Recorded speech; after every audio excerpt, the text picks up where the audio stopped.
We've got Labor MPs meeting at the moment to thrash out what's happening in terms of cost of living. Joining me now live is Deputy Nationals Leader Perrin Davey. Thanks for your time.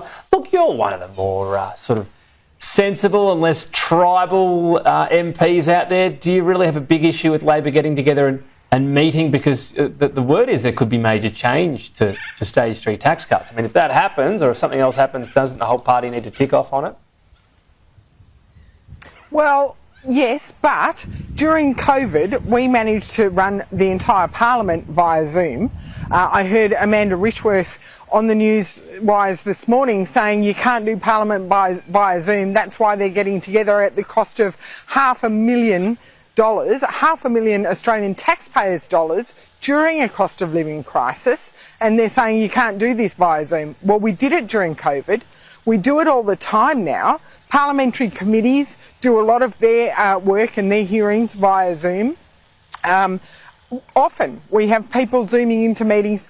I understand that some ministers are already in Canberra. I understand that the Prime Minister has his cheer squad at the ready to go and attend his press gallery lunch on Thursday. But is there a need to spend about $500,000 taxpayers' dollars to get everyone together to talk about something that they should have been talking about for more than 12 months? We have been talking about it for more than 12 months. What have they been doing? There's a report out that what could go to Cabinet is a change to the stage 3 income tax cut, so that the top bracket would not go from $180,000 to $200,000, it would stay at $180,000. The rest would be as is, except that money would be redistributed to increase the tax-free threshold. So it's not about saving money, but going to lower income earners. What would you make of that change? Well, that is a break of an election commitment. If that is what the Prime Minister does, he is breaking an election commitment. We would have to see the details when they come out, but it is, let me make it clear, it is breaking an election commitment. And let's not forget, stage 3 tax cuts, they commence at $45,000. Everyone's focusing on the upper end, but they commence at $45,000.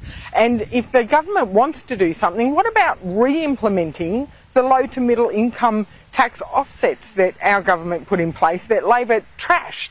So there are other options that they can do while still retaining their election commitment. But, you know, well, this just pointing is why... out, Lamito, as you referred to, this is why... was not in the Coalition's last budget and not in Labor's as well, just on the history of that. But sticking to the change here, the cohort you spoke about, those earning $45,000, would actually be better off if this happens, because they'd get the increased tax-free offset. If the same amount of money is spent and there's an adjustment in how it's redistributed, is that still a flat-out broken election promise, or does that change the argument? Well, it is a broken election promise because he promised he wouldn't touch stage 3 tax cuts. So he is breaking an election commitment.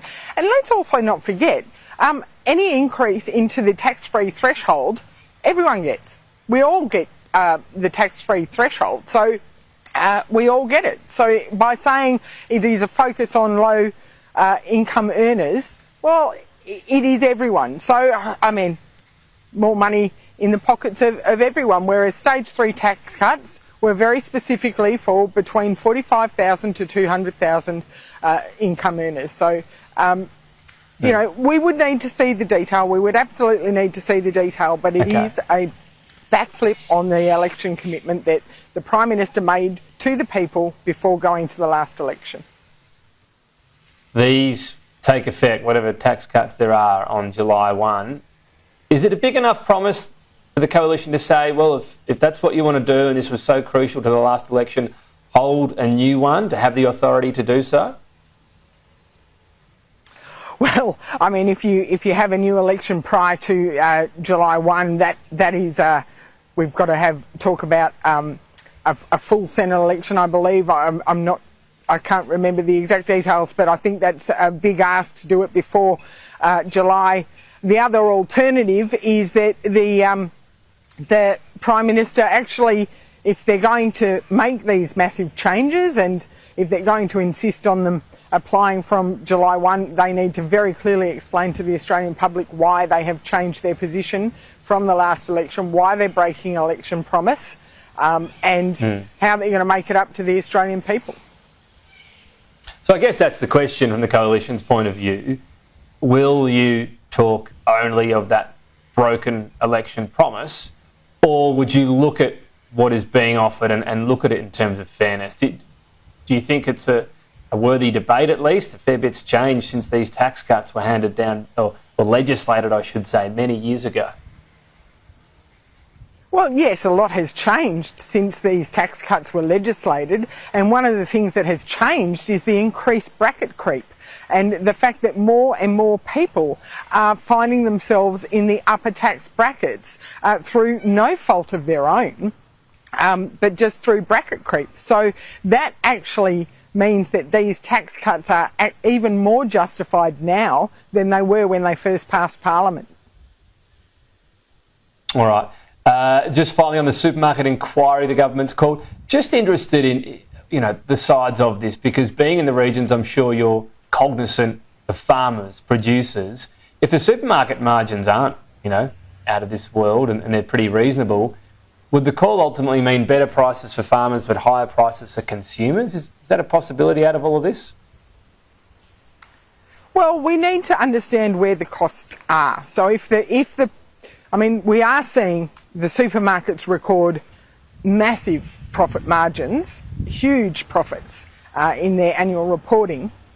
But if the profit margins are actually item by item limited, where are the costs? Where are the increased costs? Are they in the freight? Are they in the power prices?